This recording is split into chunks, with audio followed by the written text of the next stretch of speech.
The air hung heavy with the scent of pine and damp earth. Sunlight dripped through the dense canopy, painting the forest floor in shifting patterns of light and shadow. I'm home. Ayşe, a young woman with a spirit as untamed as the wilderness around her, adjusted her backpack and smiled.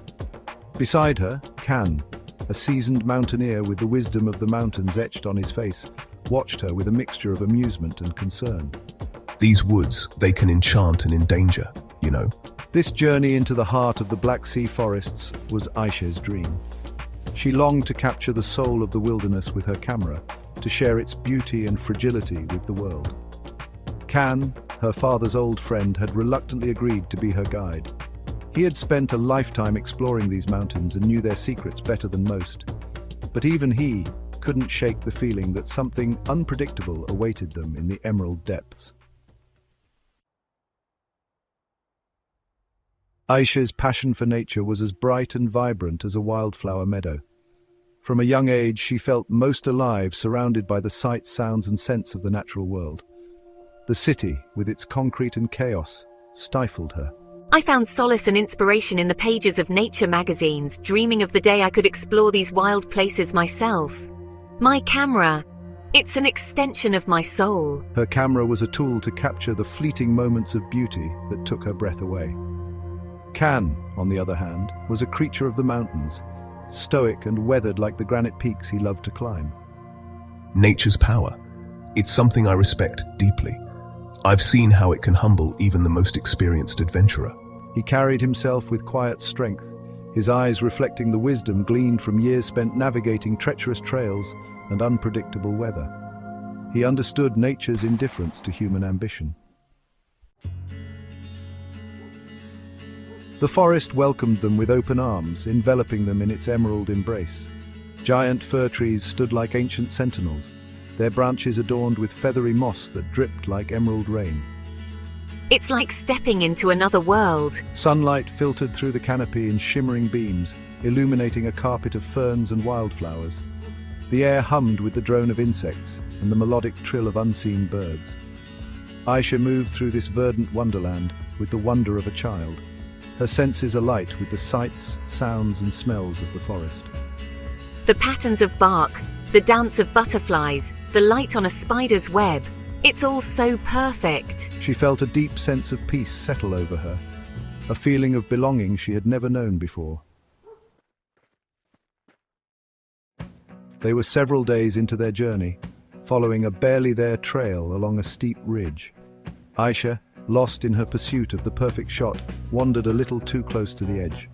The ground beneath her crumbled without warning. Oh no! She gasped, a cry caught in her throat as she tumbled towards the precipice. Time seemed to slow. She saw the jagged rocks below, felt the rush of wind against her face. Terror, sharp and cold, flooded her veins. Help! Then a blur of grey fur flashed past her vision. She felt a powerful force jerk her back from the edge, felt herself being dragged across the rough ground. She lay there, heart pounding, trying to make sense of what had happened. As her vision cleared, Ayşe found herself staring into a pair of intelligent amber eyes. What is this? A large grey wolf stood over her, its expression unreadable. It was the largest wolf she had ever seen, with a thick coat of silver-tipped fur and a presence that commanded respect. She lay perfectly still, unsure if she should be terrified or grateful. Ayşe, are you okay? Can arrived moments later, his face etched with concern. He froze when he saw the wolf standing over Ayşe, but the animal made no move to attack. It simply stood there, watching them with an eerie calmness. You are safe now, young one. Then, with a soft whine that seemed to echo the sadness of the ancient forest, it turned and melted back into the trees.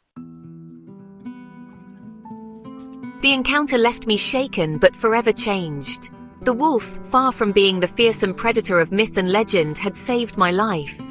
I felt an undeniable connection to the creature, a sense of kinship that transcended language or species. I was determined to find it again, to thank it, to learn from it. Over the next few days, Ayşe searched for the wolf at every opportunity. To her surprise, it reappeared. It didn't come close, but it allowed her to observe it from a distance. She watched as it hunted, moving with a grace and precision that took her breath away. She saw the tenderness with which it cared for its mate and pups. She was witnessing a side of nature that few humans ever get to see. As the days turned into weeks, Can and I ventured deeper into the forest, our original itinerary long forgotten. We were hopelessly lost, our map useless in the maze of towering trees and hidden valleys. Food was running low and despair threatened to consume us. One evening, as they huddled by a dying fire, the familiar grey form emerged from the trees. The wolf seemed to sense their predicament. It approached Diri, cautiously sniffing his hand before turning and disappearing into the undergrowth. Follow him. He will lead us out of here. The wolf led them on a winding path through the dense undergrowth, navigating the treacherous terrain with an instinct that bordered on the supernatural. They followed, their trust in the animal growing with each passing hour. After what felt like an eternity, they emerged from the forest, blinking in the bright sunlight. Standing there, on the edge of the wilderness, I knew I could never be the same. The forest had tested me, broken me, and ultimately healed me. I had faced my fears, embraced the unknown, and discovered a strength I never knew I possessed. But most importantly, I had learned that the wild was not something to be feared but respected, protected, and cherished. Ayşe returned to the city, but her heart remained in the emerald embrace of the forest. She poured her experience into her photography, her images imbued with a newfound depth and understanding. She used her voice to speak out for the protection of wild places, sharing her story with anyone who would listen. One crisp autumn evening, I returned to the place where it all began. I sat on the edge of the familiar cliff, my heart filled with a mixture of gratitude and longing.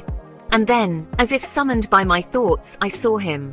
The grey wolf emerged from the trees, his coat silvered by the moonlight.